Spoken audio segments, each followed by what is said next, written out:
ഹരിശ്രീ ഗണപതയേ നമ. അവിഘ്നമസ്തു. ഓം നമോ ഭഗവതേ വാസുദേവായ. ശ്രീകൃഷ്ണ പരമാത്മനേ നമ. സർവഭക്തമക്കൾക്കും എൻ്റെ വിനിതമായ പ്രണാമം. എല്ലാവർക്കും ശാന്തിയും സമാധാനവും എല്ലാ നന്മകളും ഉണ്ടാകണമെന്ന് പ്രാർത്ഥിക്കുന്നു. ഓം ലോക സമസ്ത സുഖിനോ ഭവന്തു. നാരായണീയം നമുക്ക് ദശകം 36 വായിച്ചുകൊണ്ടിരിക്കുന്നത്. പരശുരാമ ചരിതം. അതിൽ 8ാം ശ്ലോകമാണ് കഴിഞ്ഞ പ്രാവശ്യം വായിച്ചത്. അതായത് കാർത്തവീര്യാർജുനൻ്റെ കൈകളെല്ലാം നഷ്ടപ്പെട്ടപ്പോൾ അഹങ്കാരമൊക്കെ മാറി. അതായത് നർമ്മദാ നദിയിൽ ജലക്രീഡ ചെയ്തുകൊണ്ടിരുന്നപ്പോൾ അദ്ദേഹത്തിൻ്റെ 1000 കൈകൾ കൊണ്ട് അണകെട്ടി വെള്ളം തടഞ്ഞു നിർത്തി. ആ വെള്ളം പൊങ്ങി വന്നപ്പോൾ തീരത്തിരുന്ന രാവണൻ വെള്ളത്തിൽ മുങ്ങിപ്പൊങ്ങി ഉഴന്നു. അത് അന്വേഷിച്ചപ്പോൾ അറിയുന്നു ഇത് ഹേഹ രാജാവാണ് ഇങ്ങനെ ചെയ്തതെന്ന്. അങ്ങനെ രാവണൻ ഈ രാജാവിനോട് കലഹത്തിന് ചെന്ന് അദ്ദേഹത്തിൻ്റെ ഗർവമൊക്കെ അടക്കി അയാളെ ബന്ധനസ്ഥനാക്കി വെച്ചു. അങ്ങനെ അദ്ദേഹത്തിൻ്റെ അഹങ്കാരമൊക്കെ മാറിയതാണ് നമ്മൾ കഴിഞ്ഞ പ്രാവശ്യം വായിച്ചത്. ഒടുക്കം അയാൾ വിഷ്ണു ഭഗവാനെ ധ്യാനിച്ച് മരിച്ച് വിഷ്ണു സാരൂപ്യവും ലഭിച്ചു.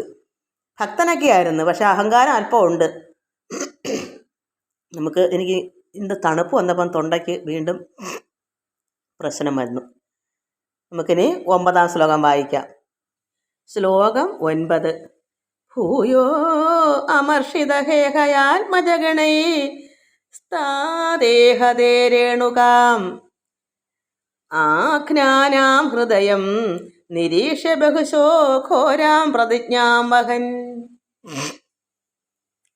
ധ്യാനാനീതരഥായുധസ്ത്വം അകൃധാ വിപ്രദ്രുഹ ക്ഷത്രിയാൻ ദിക്ചക്രേഷു കുഠാരയൻ വിശിഖയൻ നിക്ഷത്രിയാം മേദിനി.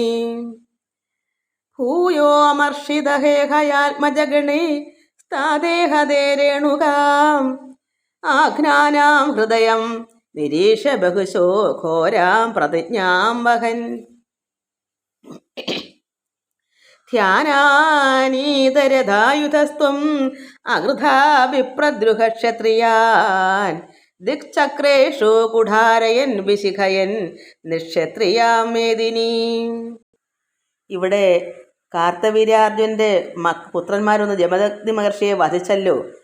അപ്പോൾ പിതാവിനെ വധിച്ചതിൽ അത്യമർഷം പൂണ്ട് പരശുരാമന്. അത്രമാത്രം അമർഷം വരാൻ കാരണം ജമദഗ്നി മഹർഷിയുടെ ഭാര്യയാണല്ലോ രേണുകാദേവി. അപ്പോൾ രേണുകാദേവിക്ക് അതിഭയങ്കരമായ ദുഃഖമായിപ്പോയി. രേണുകാദേവി പല പ്രാവശ്യം നെഞ്ചത്തടിച്ച് നിലവിളിക്കുന്നത് കണ്ട് ആരാ? ഭഗവാൻ പരശുരാമൻ. അങ്ങനെ നെഞ്ചോടി ഭയങ്കരമായ പ്രതിജ്ഞ എടുത്തു.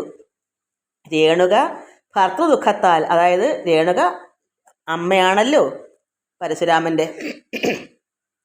അപ്പോൾ അവരുടെ 21 പ്രാവശ്യം അവർ മാറത്തടിച്ച് നിലവിളിച്ചപ്പോൾ ഇത് കണ്ട് മകന് പരശുരാമന് അതിഭയങ്കരമായ ദുഃഖമുണ്ടായി. പിതാവ് മരിച്ച ദുഃഖവും അമ്മയുടെ നെഞ്ചു തടിച്ച് അതും കൂടെ ആയപ്പോൾ അമർഷവും എല്ലാം അങ്ങ് വന്നു. എന്നിട്ട് എന്താ പറഞ്ഞേ? 21 പ്രാവശ്യം മാറത്തടിച്ചു നിലവിളിച്ചു. അതിനാൽ 21 പ്രാവശ്യം ക്ഷത്രിയ വംശം കൊടുക്കാനുള്ള പ്രതിജ്ഞ എടുക്കുകയും ചെയ്തു. 21 പ്രാവശ്യം ക്ഷത്രിയവരെ വംശനാശം ചെയ്യുമെന്ന്. ഒരു വട്ടമല്ല, അങ്ങനെ 21 വട്ടം. ആ അമ്മ 21 പ്രാവശ്യമാണ് നെഞ്ചത്ത് അടിച്ച് നിലവിളിച്ചത്. പിന്നെ ഈ പരശുരാമ മൂർത്തി ധ്യാനിച്ച് രഥവും ആയുധങ്ങളും വരുത്തി നാനാ ദിക്കുകളിലും ചെന്ന് ബ്രാഹ്മണ ദ്വേഷികളായ ക്ഷത്രിയരെ തൻ്റെ ആയുധങ്ങൾ കൊണ്ട് തന്നെ ഹനിച്ചു ഭൂമി ക്ഷത്രിയരില്ലാത്ത അവസ്ഥയിലാക്കി. അത്രമാത്രം വേദന, വിഷമം, ദുഃഖം, സങ്കടം എല്ലാം കൂടെ വന്ന് ആണ് അമർഷമായത്.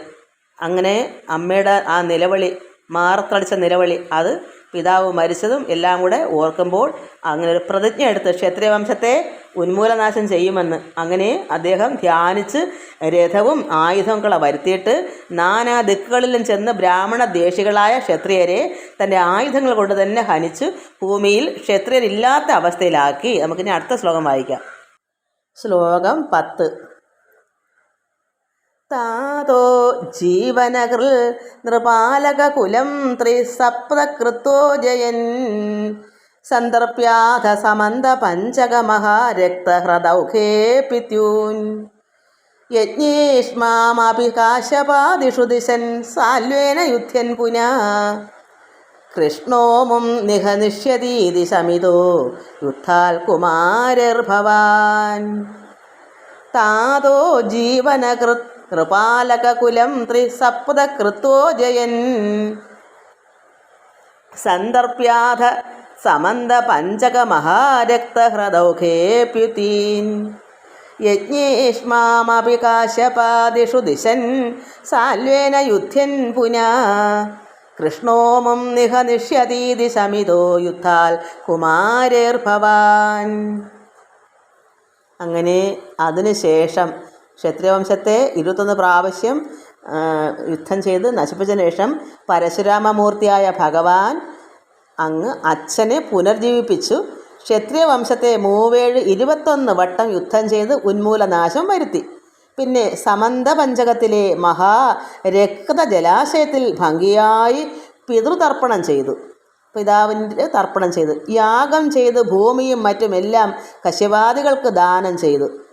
അതായത് പരശുരാമമൂർത്തിയായ ഭഗവാൻ നാരായണൻ്റെ അവതാരമാണല്ലോ.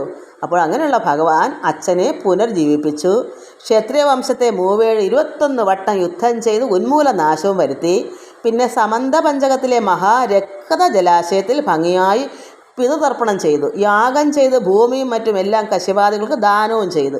അനന്തരം സാല്വനുമായി യുദ്ധം ചെയ്തു.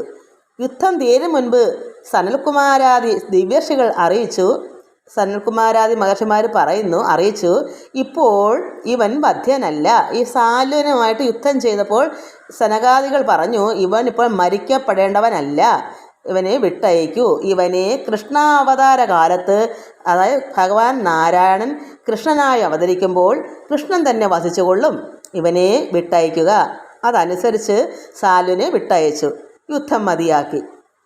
അപ്പം സാല്വനെ വിട്ടയക്കാൻ പറഞ്ഞു, യുദ്ധത്തിൽ നിന്ന് പിന്മാറി. കാരണം ഇപ്പോൾ ഇവൻ മരണപ്പെടേണ്ടവനല്ല, അത് വധ്യനല്ല എന്ന് പറയുന്നത്. അത് ഭഗവാൻ കൃഷ്ണൻ്റെ അവതാര കാലത്ത് ഭഗവാൻ തന്നെ ഇവനെ വധിച്ചുകൊള്ളും.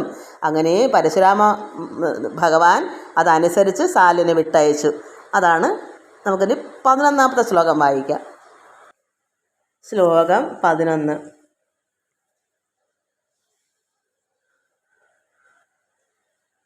നസ്യാസ്ത്രാണി മഹേന്ദ്രഭൂഹൃതി തപസ്തന്വൻ പുനർമജ്ജിതാം ഗോകർണാവധി സാഗരേണ ധരണീം ദൃഷ്ട്വാർത്ഥിതസ്താപസൈ ധ്യാദേശ്വാസധൃതാനലാസ്ത്രചകിതം സിന്ധും സ്രുവക്ഷേപണാൽ ഉത്സര്യോ ഉദ്ധൃത കേരളോ ഭൃഗുപതേ വാദേശ സംരക്ഷമാം. നസ്യാസ്ത്രാണി മഹേന്ദ്രഭൂഹൃതി തപസ്തന്വൻ പുനർമജ്ജിതാം ഗോകർണാവധി സാഗരേണ ധരണീം ദൃഷ്ട്വാർത്ഥിതസ്താപസൈ ധ്യാദേശ്വാസധൃതാനലാസ്ത്രചകിതം സിന്ധും സ്രുവക്ഷേപണാൽ ഉത്സര്യോ ഉദ്ധൃത കേരളോ ഭൃഗുപതേ വാദേശ സംരക്ഷമാം. ഇവിടെ ഭട്ടതിരിപ്പാട് ഇതിലെന്താ പറയുന്നത്? ഇതെല്ലാം ഭട്ടതിരിപ്പാട് ഇതെല്ലാം ഭഗവാനെ ഇങ്ങനെയൊക്കെയാണെന്നെല്ലാം വർണ്ണിച്ച്, ഗുരുവായൂരപ്പനാണല്ലോ ഓരോരോ അവതാരങ്ങളെടുത്ത് ഇങ്ങനെ ഇതെല്ലാം പറഞ്ഞ് പ്രാർത്ഥിച്ചിട്ട് ഇതിൽ പറയുന്നത്, പരശുരാമമൂർത്തിയായ ഗുരുവായൂരപ്പ, അങ്ങ് ആയുധം വെടിഞ്ഞ് പിന്നെ തപസ്സിനായി മഹേന്ദ്ര പർവ്വതത്തിലേക്ക് പോയി. ഈ യുദ്ധമൊക്കെ കളഞ്ഞ് ആയുധമെല്ലാം വെടിഞ്ഞ് പിന്നെ ഭഗവാന് തോന്നി ഇനി തപസ് ചെയ്യാമെന്ന്. അങ്ങനെ പരശുരാമൂർത്തി എവിടെ പോയി? ഭഗവാൻ നാരായണനാണല്ലോ. അങ്ങ് ആയുധമൊക്കെ വെടിഞ്ഞ് തപസ്സിനായി മഹേന്ദ്ര പർവ്വതത്തിലേക്ക് പോയി. പിന്നീട് ഗോകർണം വരെയുള്ള ഭൂമി സമുദ്രത്തിൽ മുങ്ങിക്കിടക്കുന്നത് കണ്ടു. നമുക്കുള്ള കേരളമൊക്കെ അന്ന് സമുദ്രത്തിലായിരുന്നു, അത് കണ്ടു. അപ്പോൾ താപസന്മാരുടെ അപേക്ഷ മാനിച്ച് താപസന്മാരും ഇത് കണ്ട് ഈ പരശുരാമ ഭഗവാനോട് അപേക്ഷിച്ചു. എന്താ, ഈ ഗോകർണം വരെയുള്ള ഭൂമി സമുദ്രത്തിൽ മുങ്ങിക്കിടക്കുന്നത് കണ്ടപ്പോൾ പരശുരാമ ഭഗവാനും താപസന്മാരുടെ അപേക്ഷയൊക്കെ അനുസരിച്ചപ്പോൾ എന്തുവെന്നു സ്രുവം നിക്ഷേപിച്ച് സമുദ്രത്തെ അകറ്റി കേരളത്തെ ഉദ്ധരിച്ചു. അതായത് സ്രുവം നിക്ഷേപിച്ചു വെച്ചാൽ എനിക്ക് തോന്നുന്നു മഴ എറിഞ്ഞെന്നാണ് പറയുന്നത്, നമ്മൾ കേട്ടുള്ള സ്രുവത്തിൻ്റെ അർത്ഥം അങ്ങനെ ആയിരിക്കും. അപ്പോൾ സ്രുവം അത് നിക്ഷേപിച്ചിട്ട് സമുദ്രത്തെ അകറ്റി കേരളത്തെ ഉദ്ധരിച്ചു. അങ്ങനെ സമുദ്രം നീങ്ങി പോയിട്ടാണ് നമുക്ക് കേരളം ഉണ്ടായത്, നമ്മൾ കേട്ടിട്ടുണ്ടല്ലോ. അങ്ങനെ ഉദ്ധരിച്ചെടുത്തു കേരളത്തെ. അപ്രകാരമുള്ള ഭഗവാനെ ഗുരുവായൂരപ്പ, അവിടുന്ന് എന്നെയും സംരക്ഷിക്കണമേ എന്നിവിടെ ആര് പറയുന്നു? ഭട്ടതിരിപ്പാടാണ് പറയുന്നത്. ഇതൊക്കെയും ഈ ശ്ലോകങ്ങൾ മൊത്തവും അദ്ദേഹത്തിൻ്റെ വർണ്ണനയാണല്ലോ. ഭഗവാനെ ഗുരുവായൂരപ്പനെ വർണ്ണിച്ച് ഇതൊക്കെ പരശുരാമാവതാരങ്ങളും പിന്നെ ഇവിടെ അതിൽ തന്നെ ദത്താത്രേയനും ഇങ്ങനെയൊക്കെ ഒത്തിരി പേരെല്ലാം ഉണ്ട്. ഒരുപാട് 10, 20 യഥാർത്ഥത്തിൽ 10ഒന്നുമല്ല, പിന്നെ ഇതിൽ തന്നെ ഉണ്ട് ഒരുപാട്. അങ്ങനെ ഈ ലോകത്ത് ഒരുപാട് അവതാരങ്ങളുണ്ട് ഭഗവാന്റെ തന്നെ. അതിൽ പ്രധാനപ്പെട്ടതൊക്കെയാണ് ഇതിൽ എടുത്ത് പറയുന്നത്. അങ്ങനെ ഈ ഭട്ടതിരിപ്പാട് ഭഗവാനെ ഇങ്ങനെ വർണ്ണിച്ചിട്ട്, അങ്ങനെയുള്ള ഭഗവാനെ നാരായണ നമ്മൾ ഓരോരുത്തരും പറയണം, നമ്മളും ഓരോ ഭട്ടതിരിപ്പാടാകണം.